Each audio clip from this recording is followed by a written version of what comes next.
Gepleyer Adatlı Radyosu. Öňüňizde saglyk, hormatly dinleýijiler. Bugün 2023-nji ýylyň 22-nji ýuly, hepdeniň 6-njy güni. Hepdeniň jem programmamyzy dinlemäge çagyrýar. Onu Praga'daki studyodan men Ýowşan Anurwan alyp barýarym. Hormatly dinleýijiler, bu hepde 5-nji günnäki ýagdaýa görä Adatlyň web sahypasyna iň köp okulan habarlaryň başyny Türkiýe beýkanun migrantlara garşy göreşini güýçlendirdi. 6 türkmenstanly saklandy. Başga da en çemesi deport edildi diýen at bilen çap edilen habar çekýär. İň köp okulanlaryň arasynda ikinji orunny Unnowatynda dören ýakalaşygyň arasynda kelek bolan türkmen zenany baradaky habar durýar. Aşgabatda olan 2 ýol hadisasynda bir çagy helak boldy. Başga bir çaganyň akwaly nämelim? Berdimuhammedow möhüm meselelere seslenmegiň wajypdygyny aýdýar. Aktivistler şu höwürler diýen at bilen çap edilen habarlarymyz hem köp okulanlaryň bäşligine girdi. Şeýle de okujularymyz Balkanly aýal gyýlarda geçirilýän mejburi medisina barlygy barada habary köp okapdyrlar. Hormatly dinleýijiler, adatlyň çap edýän habarlar bilen baglykda öz pikirleriňizi, garaýşlaryňyzy aýtmaga, tejribeleriňizi, düşünjeleriňizi paýlaşmaga çagyrýarys. Hormatly dinleýijiler, hepdeniň jemini dinleýärsiňiz. Türkmenistanyň prezident we öňkü prezident derejesinde azy kopsuzlygy, o huzurly ward edilýän gurrunlaryň fonuny ýurdun paýtagtyndaky we sewitlerindäki alyk nowatlary saklanyp galýar we käte bu nowatlarda çörek üstünde ýumruklaşmanyň ýüze çykýanyny geçdilse, käte has agyr habarlar sygyp çykýar. Şeýle habarlaryň biri bu hepde Göregli etrafından geldi.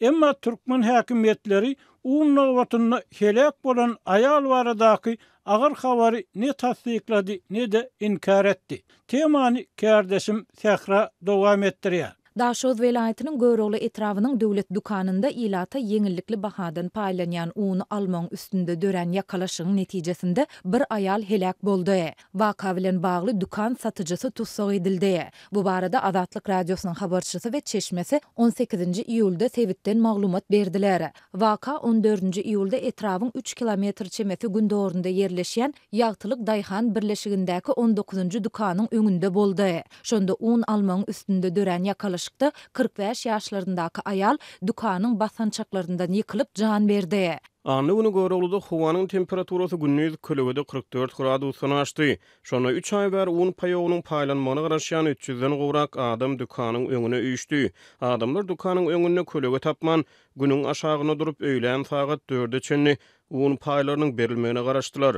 Diýip ýagdaýlardan habarly çeşmämiz aýtdy. Dukan işgäri sagat 4-de gelen unyň möçöriniň azdygyny aýdan soň adamlar dukanyň gapysynyň öňüne ylgadylar. Kagyda ýazylan nowatlar goýup bolsun edilip adamlar alanyňky etdiler. Netijede owa adamlarynyň arasynda dören dawa jenjel ilki ýakalaşma soňrada ýumruklaşma baryp ýetdi. Şonda 6 çaganyň ejesi paýok gurbany boldy. Ýakalaşmanyň netijesinde bolan etekleşmede ol dukan basançagyndan ýykylýar we kellesi basançagyň gyrasyna güýçli baryp degýär. Ol agyr travma alyp wakanyň bolan ýerinde jan berýär diýip çeşmämiz bellidi. Adatlykda aýalyň ady barada maglumat bolsa da onu köpçülige mälim etmekden saklanýar. Oba adamları aýaly etrap hastahanasyna alyp barýarlar. Ýöne bu ýerdäki lukmanlar onuň ölendigini tasdiklaýarlar. Adamlar dukanlara dızap girmäge çalışýan mahyly dukan satyjysynyň olary itip goýberendigi we merhum aýalyň aýagynyň taýyp basgançakdan ýykylyp ölenligi barada maglumat bar. Şeýle waka bilen bagly nowatdaky adamlaryň ählisi hem etrap polisiýada soragy çekilýär.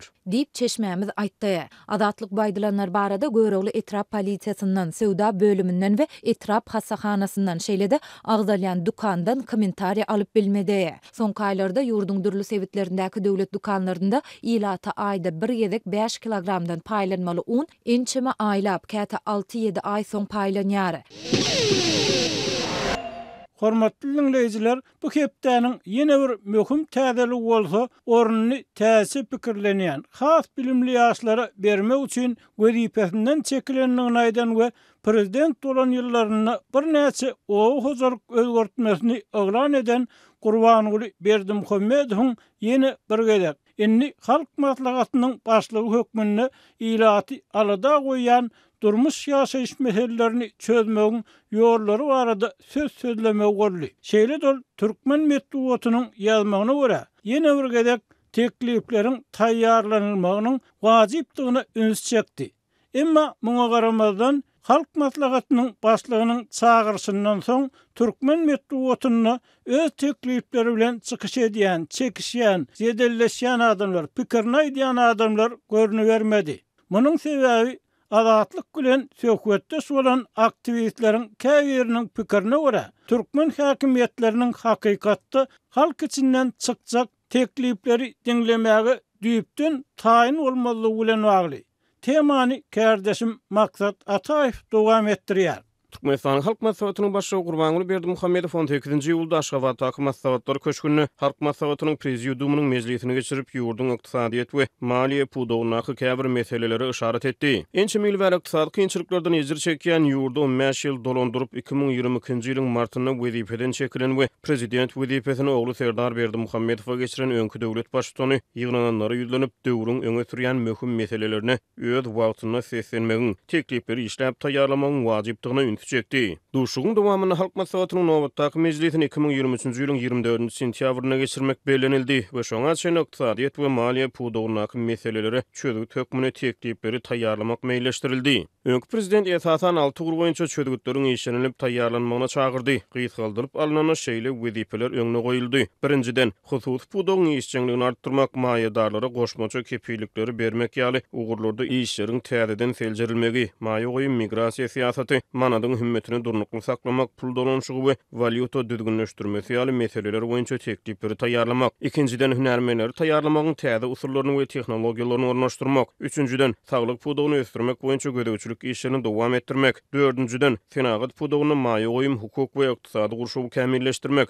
Beşinciden, oba hojalyk toplumyny ösdürmek, emlak gatnaşyklaryny kämilleşdirmek, oba ýerleriniň durmuşdaýdan özgörüşini çaltlandyrmak. Altıncıdan, daşary ýurt döwletleri we halkary guramalar bilen hyzmatdaşlyk alyp barmak, tejribeleri öwrenmek we olar durmuşa ornaşdyrmak. Azatlyk radiosynyň habarçylary agdalýan ugurlarda bar bolan problemalar türkmen manadynyň hakyky hümmetiniň pese gaçmagy, ýurtda valyutanyň gara bazarynyň emele gelmegi, bu ýagdaýyň fonuna raýatlaryň satyn alyjylyk ukybynyň pese gaçmagy, ilatyň aýlyk girdijileriniň bazar sebedine gawat gelmezligi, bazarlarda bahalaryň aşa ýokarlanmagy, ilatyň durmuş şertleriniň agyrlaşmagy ýaly meseleler barada ilgiderli habar berip gelýärler. Şeýle öňkü prezident migrasiýa siýasaty boýunça teklifleriň işlenip düzülmegine çagyrdy. Ma'lum bolşýar Türkmenistana giň ýaran işçilik we ykdysady şertleriň yaramazlaşmagy hususan soňky 7-8 ýylyň dowamyna pandemiýa bilen bagly halkary hereket çäklendirmeleri girdilen döwürler hasaba goşulmanyna ýurt raýatlaryny iş eklençgözlegine köpçüliklerin daşary ýurtlara çykmagy terdi. Halk maslahatynyň başlygy degişli ugurlarda teklifleriň taýýarlanylmagyny meseleleriň ara alınıp maslahatlaşylmagyny talap edýär. Ýönetimçiler we aktivistler açaçanlygy, tanqida we özüge pikirlere ýol berilmeýän ýurtda erkin söziň we erkin çekişmeleriň basylyp ýatyrylýan ýerine problemleri ara alıp maslahatlaşmagyň raýatlar üçin töwekkülçilik döredýändigini aýdýarlar. Türkmen aktivisti Nurmuhammed Annaýew 19-njy ýylda Azatlyk radiosu bilen söhbetdeşikde öňkü prezidentiň çykyşyny seljerdi we Uly Berdimuhammedowyň dürli ugurlarda çözgütlere çagyrmagyny Türkmenistanda ýyllar boýu dowam edýän ýöne resmiler tarapyndan ne tassyk ne de inkar edilýän problemalaryň ikrar edilmegi hökmüne kabul edilýändigini aýtdy. Dünkü ýygynak şol ýakynna geçiriljek bolan halk maslahaty baradaky ýygynak aslynda şol Gurbanuly Berdimuhammedowyň şuny içenni daşary ýurtdaky aktivistleriň aýdyp gelýän zatlaryny gytaklaýan boyun almagydyr. Muny ýazan tuğ etdi bolýar isletini. Bularyň iň esasy üns berýän maddalary ykdysady problemalara deginýärler. Ýani ykdysady problemalary çözmegiň derdine düşendigini görkezýär. Çünki şu adam daşary ýurda çykýandan sany hajagy ýok. Diýip aktivist Azatlyk radiosu bilen telefon söhbetleşigini aýtdy. Ýöne anna ifunanjyna görä Türkmenistanyň emele gelen mali ykdysady problemalar öz ugruna usatlaşan hünärmenleriň we bilermenleriň ilmi çemeleşmelerini, problemalary ilmi esasa çözgüt taýýarlanylmagyny talap edýär. Galy berse de ýurtda erkin pikir alışmalara ruhsat berilmediligi, ähli çözgütlerin kabul edilmegine esasan ýaşlaryň öňe sürilmegi hünärmenleriň işine kölega salýar we problemalara halkara öňlerine aýaklykda ilmi esasa çemeleşilmegine böwet bolýar. Ondan o taýda demokratik esaslarda pikir alışmak ýok. Dürlü pikirliliğin ýok ýerine bir meseleň çözülmek ähtimallygy ýok. Dürlü pikirlilik ýok çünkü. Tankidi garaýşlar ýok. Şu barada kadrlaryň öz pikir garaýşlaryny aýdyp bilýändigini gören ýerdämde belki şular bir zat öýder diýse bolar. Ýöne ol ýok bizde. Bizde tankidi pikirlere çydamlılık ýok. Esasen hem ýurdun başyndaky şol Gurbanuly Berdimuhammedow bilen Terza Berdimuhammedowyň şolar ýaly tankidi garaýşlar diňläp oturanlygyny görmek käşke bizde de meselesi.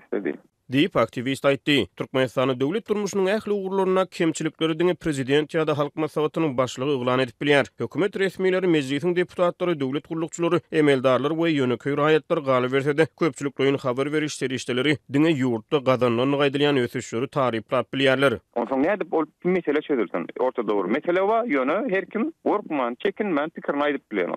Dogry. Gorkman, çekinmän pikirini aýdyp bilen wagty onu meseleler çözer diýip men umyt görär. Ýöne häzir ýok. Diýip aktivist aýtdy. Hormatly dinleyijiler, hepdäniň jemini Türkmenistanyň azyk aladalary baradaky söhbet bilen dowam etdirýär. Türkmenistanyň uly mesele öwrülen azyk meselesi soňky bir näçe hepdede prezident we öňkü prezident derejesinde edilen gurrunlardan kadr çalışmalaryndan görnüşine görä azyk köpçüldigini üpçün edenligini aýdýan Aşgabat üçin uly arada bolmagyna galýar. Serdar Berdimuhammedow bu aladany ýokary derejeli o huzurluk resmiýetlerini täzelemek bilen tasdiklan bolsa, öňkü prezident Gurbanuly Berdimuhammedow halk maslahatynyň prezidiumynyň mejlisinde sözlän sözüni owa ýerleriniň durmuş taýdan özgörüşini çaltlandyrmak zerurlygyny anyklaşdyrman boýun Emma muňa garamazdan türkmen emellarlarda, türkmen metduwatda ýersu, şol sanyna ýylatyň o huzurluk önümleri bilen üpçünçiligi, öňkü ýyllarda maşgalalara el ýeterli bolan, emma soňky ýyllarda ağlalýan ýa-da bahasy gymmatlaýan ýerli önümleriň önümçiligi bilen bagly meseleler, import edilýän adyk önümlerine garaşlylygyň ýokarlanmagynyň mümkin bolan sebäpleri barada açyk gurrun etmeýär. Geçen ýylyň aýagyna geçirilen ýylat ýadygynyň resmi netijeleri ýurdun owy ýylaty bilen şäher ýylatynyň arasyndaky tapawdyň ören adaranlygyny, ýurtda owy huzurluk önümlerini öndürýän adamlaryň sanynyň şäherli sarp edijileriň sany bilen tas deňeçerleşenligini görkezdi. Bu görkezdi Aşgabatyň 1990-njy ýyllaryň başyndan bäri çözülmeýän buğday, azyk meseleleri bilen ýaşullary jemgyýetdäki asudalygyň goragçy hökmüne ulanmak isleginiň arasyndaky baglanyşygynyň has görnetýündeşen wagtyna çap edildi. Çörek un nowatlary barada kawarlar ýylatyň, şol sanyny çağalaryň we garrylaryň kadaly iýiçmeýänligi, ýylatyň saglyk ýagdaýynyň ýyl-ýyldan peselýänligi, daşary ýurtlara işlemäge gitjek bolýan adamlaryň bolsa, barha köpelýän baradaky maglumatlar bilen tutuşýar. Prezident dolan ýyllaryna Sapar Murat Niýazowyň başa barmadyk täze owa siýasatyny özçe dowam etdiren we ilki eglan eden reformasy şowsuz bolan Uly Berdimuhammedow dolanlarynyň soňky ýyllaryna netijesiz işleýän kärenneçileriň, daýhanlaryň ýerlerini alyp ekrançylyk ýerlerini has köp möçürde we uzak ýyllyk telekeçilere bermek pikirine geldi. Emma bu göçüm resmi däl maglumatlardan çen tutulsa, onuň importyň ornuny tutýan önümleri, eksport edilýän harytlary köpeltmek baradaky talaplarynyň durmuşa geçirilmegini üpçün edip bilmedi. Yerli fiýinçiler we daýhanlar onuň özgörtmeleriniň Niýazowyň reformalaryndan hem erwet bolanlygyny aýdýarlar. Şu aralykda ol, inni halk maslahatynyň başlygy hökmünde yer, su meseleleri boýunça teklipleri taýýarlamagyň wajypdygyny aýtdy. Adatlyk bilen söhbetdeş bolan synçylaryň, hünärmenleriň we daýhanlaryň pikirçe teklip taýýarlamazdan odal emele gelen ýagdaýy, agrar ýurtda dowam edýän azyk krizisini we onuň sebäplerini boyun almaly. Owa hojalygynyň daýhanlaryň çökerilmegi, yerli azyk önümlerini önürjüleriň azalmagy aşlygy alyp gelýär. Aýlyga ýaşaýan adamlar çağalaryny diňe aýlyk berilen wagtyny gawun garpy alyp bilýärler. Almaya beýleki miweler diňe bayramçylykda alynýar diýip anonimlik şertinde urlaşan synç aýtdy. Ýönül bu ýagdaýyň ýokary gatlygyň wekillerini kän gyzyklandyrmaýanlygyny, prezidentiň we öňkü prezidentiň bolsa ondan habarsyz bolmagynyň hem ähtimallygyny öňe sürdi. Bu pikiri adatlygyň habarçylary bilen gurlaşan adamlaryň köpüsi tasdik etdi. Ne şäherde, ne de owalarda bolçuluk bar. Adamlaryň köpüsi tomsuny göýekden, akdan garnyny doýurup bilmeýär. Her kim alanja zadyny tygyşytlap iýmeli bolýar. Soňky ýyllarda hökümet tygyşytly bolmagy gaty gowy öwretdi diýip adamlar aýdýar. Öňkü prezidentiň importyň ornuny tutýan önümleri köpeltmek talaby bolsa, olal daşary ýurtlardan getirilýän ardan önümleriň hem gymmatlamagyny, ýene garyp halkyň kösenmegini alyp geldi diýip adatlyga oguşan habarlarda aýdylýar. Balkan sewtine hususan Gyzlarwat bereket etraplaryna adamlar habarçymyzyň aýtmagyna görä kärene ýerleriniň ellerinden alınıp telekeçlere berilmegine gynanmadylar. Bu ýagdaý Sowet ýyllaryna öz ýeriniň mülküniň bolmagyny arzu eden we azat bazar gatnaşyklaryna geçilmegine gaty begenen adamlaryň ýerden ýa-da öz döwletlerinden eden umytlarynyň çykmanyny aňladýar. Owa reformasyna garaşan daýhanlar umytlaryny üzüp potrot ýerlerini gowaça buğday ekmek we paýta däne hasyrlaryny almak tawsyryklaryny döwletiň boyunlaryndan asan agyr daşy aly duýup başladylar diýip radionyň Balkany söhbetdeş aýtdy. O 5 ýyldyr girdeji ýok, kärine ýeriň gyrasyny malyny daňmak gadagyn, gowaça meýdanynyň gyrasyny 2 gatar gawun ternekmäge ruhsat berilmeýär. Niýazow döwrüne kärenetçilere 2 joýa gawun ternekip almagy Hut Niýazowyň özi ruhsat beripdi. Ol Berdimuhammedow döwrüne gowaçadan gaýry 2 düýüp garpyz gawun ekilen bolsa ýa-da sygyr geçi daňlygy bolsa kärenetçi jerime tölemeli bolup diýip kärenetçileriň biri gurrun berdi. Girdeji almasa daýhanlar işlemez, olar adam taýak bilen diňe eşek işledilýär diýip ol sözüni dowam etdirdi. Häzir internet asyry, adamlar paýtanyň dünýädäki birje bahasyny beýleki ýurtlardaky owa hojalyk tehnologiýasyny, ýaşaýyş durmuş şertlerini gowy bilýärler. Bizde daýhanyň uly azap bilen ýetişdiren 5 tonna paýtasy 200 Amerikan dollary möçberini gazanç etmek mümkinçiligini hem bermeýär. Birjede 1 tonna paýta tüými $7,000 bahalanýar. 5 tonna paýtadan 2 tonna süýüm çykanyna $14,000 pul bolýar. Halal gazanan halal zähmet pullaryny bersin. Hökümet daýhanlar her hektardan 50 sentine reçeni paýta ýetişdirer. Ýeri el bilen pir bilen agdaryp sürüp çykyr. Daýhana pul bermän, mut iş edip uly hasyla garaşmak ýaly uly ýalňyşlyk ýok. Daýhan ýalty diýmek aňsat, olar adam, haýwan näl diýip söhbetdeşimde aýtdy. Şeýle de ol döwletiň kärenetçileriň ýerlerini alyp telekeçlere bermeginiň çykylgy däldi. Öz pikiriçe ýalňyşlygyň dowam bolup görnýändigini beledi. Döwlet daýhan ýerlerini telekeçlere berip uly ýalňyş karar kabul etdi. Şu şertler bilen yer alan telekeçlerim ýalňyşdy. Bu özgertmeler oba hojalygyna öňe gidişlik bolmaz, öňküsinden beter bolar. Telekeçler tölek aşagyna agyr bergili bolup galar. Şu ýylyň özüne hem türmäge gitjek telekeç köp bolar diýip radionyň söhbetdeş aýtdy. Türkmenistanyň oba hojalygyna kynçylyklar hünärmenleriň köpüsiniň pikiriçe döwletiň paýta buğday planlary we mejburi zähmet praktikasy daýhanlary ardan iş çökmüni ulanmakdan el çekmezligi bilen bagly. Gepler Adatlyk radiosi. Hormatly dinleýijiler, siz biziň Türkmenistanyň azyk aladalary baradaky ýürüýte söhbetimizi dinleýärsiňiz. Adatlyk bilen dürli döwürlerde açyk we anonimlik şertinde gurlaşan synçylaryň, hünärmenleriň köpüsiniň pikirçe Türkmenistanyň paýtaçylyk häzirki görnüşini döwlet üçin peýdallar, ziýanly. Ol suwun köp ýetirilmegine, ýerleriň zaýlanmagyna, azyk önümleriniň azalmagyna sebäp bolýar. Döwlet paýtany diňe içerki dokma fabriklerine yeter ýaly möçberde öndürmeli ýa-da özüne gerek çygmaly özbek täzik döwletlerinden satyn almaly. Şonlar häzirkisinden has peýdaly bolar diýip yerli hünärmen aýtdy. Onuň pikirçe paýta derek ýurdun ýylatynyň iýjek gök, bakçy önümlerini, beýleki azyk önümlerini öndürmeli. Olary import etmän eksport edici bolmaly. Sebäbi dünýä bazarlaryna azyk önümlerine bolan isleg talap köpelýär.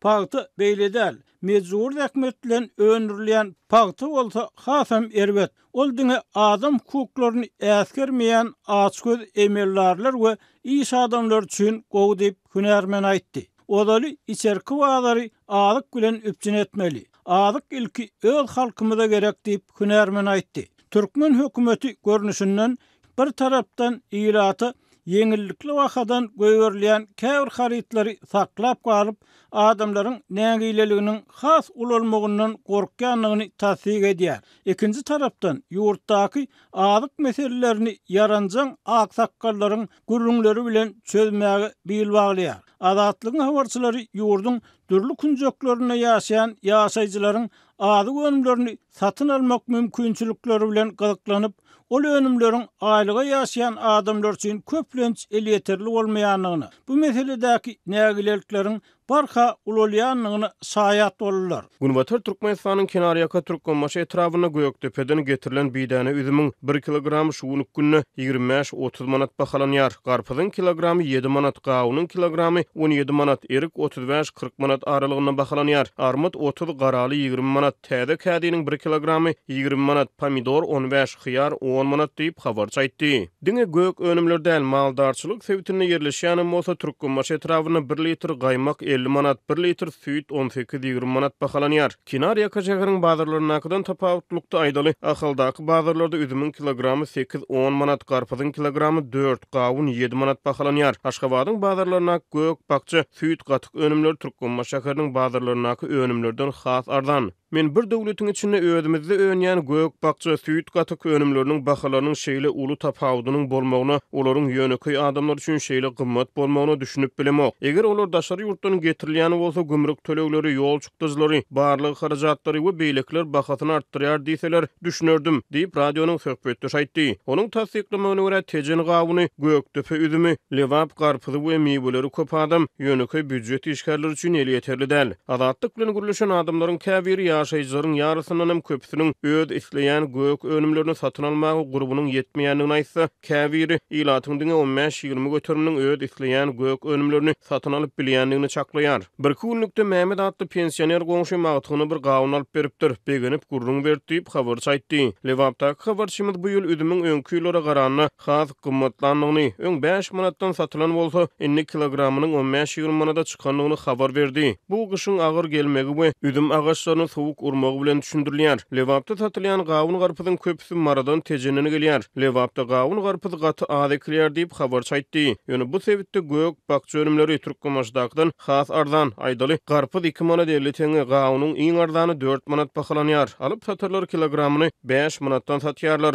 Olar her kim satyn alyp çağalar bilen iýip bilmeýär diýip habar çaýtdy. Bu ýagdaý beýlek habarçylarym bilen gürleşen adamlarym tasdik etdiler. Türkmen maşgalalarynyň köpüsi tomsuny gawun garpyz üzüm iýip bilmeýär. Pomidor, hyýar, süýt gatyk ýaly önümleri hem günnelik almagy ýagdaý ýok. Adamlaryň aýlyklary bir aýa ýetmeýär diýip radionyň söhbetde aýtdy. Türkmenistan garaşly jurnalistler erkin habar taýýarlamak üçin ýapyk ýurt bolansaň güneşe baý bereketli Türkmen topragynyň bol önümi bolan gawun garpyzyň we beýleki göýek bakça meýwe önümleriniň süýt gatygyň düýe çalynyň sarf edilişi, ýylatyň olary satyn almak mümkinçiligi barada sosial barlyk geçirmek ýa-da adamlar bilen video, audio söhbetdeşliklerini gurmak mümkinçiligi ýok.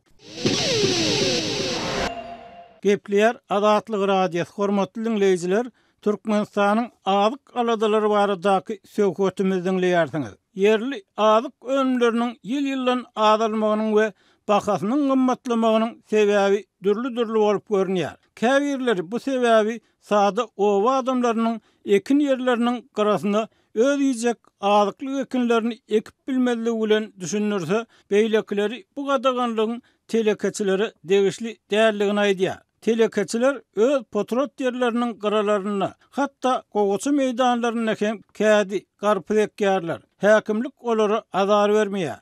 Sada daýhanyň gowaçy ýa buğday ýerine ekilen kädi garpyz padyrlaryny bolsa üstünde durup ýetişip barýan wagtyny çapdyryp aýyrtdylar. Daýhanyň ardy haly bilen gyzyklanýan ýok diýip radionyň söhbetdeşleriniň biri işsiz ýa-da tapan işini edip gün görýän adamlaryň gawun garpyzy diňe awgust aýynyň soňuna gaty arzanlaryny iýip bilýänligini aýtdy. Ýurtdaky garypligiň fonuny üzüm, alma ýaly önümler käbir adamlaryň pikirçe sag adam üçin däl. Diňe näme sag adamlar üçin satyn alynmaly ýalyp habarçy aýtdy. Radionun habarçysy bilen anonimlik şertinde söhbetdeş bolan ýaşaýjynyň ananjyna görä, bu hili önümleri köp adam diňe näme soramagy gidenini 2-3 sany edip ýa-da gramlap satyn alýar. Şeýle-de bu önümler diňe bayramçylykda, toýda, hususan täze saçagyny bedemek üçin sanalyp alynýar. Doýagaryny iýmek üçin däliýen düşünje bar. Ýaşly adamlaryň gurrun vermeklerine görä, olarlar gawun garpy sürülip hem ýap boýlaryna da düme görnüşinde hem ekilipdir we bol hasylyň araya bolmalygy, ýere siňip galmalygy üçin kak söködýän, toşup gaýnadýan maşgaly köp bolupdyr. Mal wakyp paçaklary güne ýatan, içi düşen ýa şagal daýlan gawun garpylar hem zaý etmän ulanypdyrlar. Ýönünni bazarda bolsa-da kak toşa edýänleriň ören adalarına gaýdylýar. Şeýle-de yerli üzümden edilen kişmişin, yerli pomidordan edilen tamatyň, ajyganyň bazara çykarylýanyny, ýöne bu hili yerli önümçülükleriň gowy ösürilip bilinmänini gaýdylýar. Bu ýagdaýlar ilatyň naharlanmak medeniýetini pese gaçyrýar diýip synçylar aýdýar. Maglumat üçin aýdylsa, Türkmenistan Sowet ýyllaryna çağ ölüminiň derejesi boýunça Sowetdäki iň agyr ýagdaýdaky ýurtlaryň bir hökmüne ikrar edildi. Soňky ýyllarda ýurdun ilatynyň saglyk ýagdaýy, ölüm derejesi, şol sanyny dogulýanlar we 5 ýaşyna ýetmän ölýän çağlary bardaky maglumatlar çap edilmeýär. Emma adatlygyň habarçysy bilen anonimlik şertinde gurlaşan Lukman Yaraman hassahana düşýän ýaşlaryň analiz alynanyny, olarda vitamin ýetmezçiliginiň köp duşýanyny aýtdy. Göwreli enäniň bedenindäki vitamin ýetmezçilikleri göwredäki çaganyň ýeterlik boýuny iýnini alyp bilmezligini, dogu iýgili bolmagyna sebäp bolýar. Şeýle-de enatalaryň köpüsi maddi ýagdaýlar sebäpli çagalaryny dürlü vitaminlere bay bolan önümleri iýdirip bilmeýär. Bu çagalaryň bedeniniň, beýnesiniň bekemegini, ruhy saglygyny mesele döredýär diýip adatlyk bilen gurlaşan Lukman aýtdy. Onuň pikirçe soňky döwrüň siýasaty ýyzdan gelýän nesilleriň saglyk ýagdaýynyň peselmegine sebäp bolýar. Owa hojalyk ýol başlaryny täzeläp, öňkü ýagdaýy saklap galmak çykalgasyny ogluна geçiren öňkü prezidentiň 18-nji ýylda sözüne dolanyp gelsek, ol o hojalyk toplumyny ösdürmek, şol sanyny azy kopsuzlygyny üpjün etmek meselesiniň çözülmänligini umumlykda tasdik edýär. Owa ýerleriniň durmuş taýdan özgörüşini çaltlandyrmak zerurlygynyň ýüze çykýanlygyny boyun alan Berdimuhammedow bu puwdagyň iýişini netijeli dolandyrmagyň, dürli guramaçylyk, hukuk görnüşli önüm önürji hojalyklaryň mümkinçiliklerini artdyrmagyň, tohumçylyk, yer suw meseleleri boýunça teklipleriň taýýarlanmagynyň wajypdygyny aýtsa-da synçylar Türkmen hökümetiniň ýurdy açlygyň arasyna getiren owa siýasatyny üýtgedip, adamlaryň pikirini diňläp biljekdigine o diýen inanmaýarlar. Import azaltmak, eksport köpeltmek siýasaty esasan kagaz ýüzüne garly. Edilýän iş az. Döwlet gowaçadan el çekip bilenok. Netijede miweli waglar, gök, bakça ekinleri, marlarçılık üçin zerur bolan yer bölekleri berilmeýär diýip adynyň aýdylmalygyny soran yerli hünärmen Berdimuhammedow teklip taýýarlanmagy wajyp diýen bolsa, pikirini açyk bolmasa-da bolmanyny anonim görnüşde aýtjak adamlaryň tapyljakdygyny aýtdy. Onuň hasaplamalarına görä Türkmenistanyny suwarymly, o hojalygyny ulanyp bolýan yer az. Arryklan, şorladylan yerler bolsa pikir edilsinden hem kän. Suw barmasy kıynalan ýa kesilen yerler hem az däl. Eger dogry maglumat berilýän bolsa, ýokarky ýolbaşçylar her ýagdaýda gök, bakça, miwönlerini eksport etmegiň boş arzuwdan başga zat dälligini oňat bilmeli. Egerde içerki bazary özümizde ýetişdirilen gök, bakça, beýlek azy önümler bilen üpjün etmek isleseler, Türkmenistanyny gowa çekmekden el çekmeli. Gowa çekilýän yerleriň iň azyndan 70%-ni gök, bakça ekinleri, miweli baglar, mallarçylyk üçin bölüp bermeli, adatlygyň habarçysy bilen gurlaşan yerli hünärmen aýtdy. Hormatly dinleýijiler, Eýsem, bu ýagdaýlar barada Türkmenistanyny hakykatdanam azyk köpçülligini üpçün etmek barada sizin nähili pikir garaýşlary bar. Bu arada bize öz pikirlerinizi ýazyp da telefon edip hem aýdyp bilersiňiz. Hepleýär Adatlyk radiosu. Hormatly dinleýijiler, şunun bilen hepdäniň jeminiň soňuna geldik. Hepleşiklerimizi dinläniňiz üçin köp sag bolun. Belki de has köp dinleýije ýetmek üçin onu paýlaşmagy, like goýmaňyzy, öz pikirlerinizi komment, tesbir görnüşünde ýazmagy hem haýyş edýär. Şeýle de özüňizi gyzyklandyrýan temalar bardy, habar bermeňizi soraýar. Adatlygyň tolkunlaryndan aýrylmaň.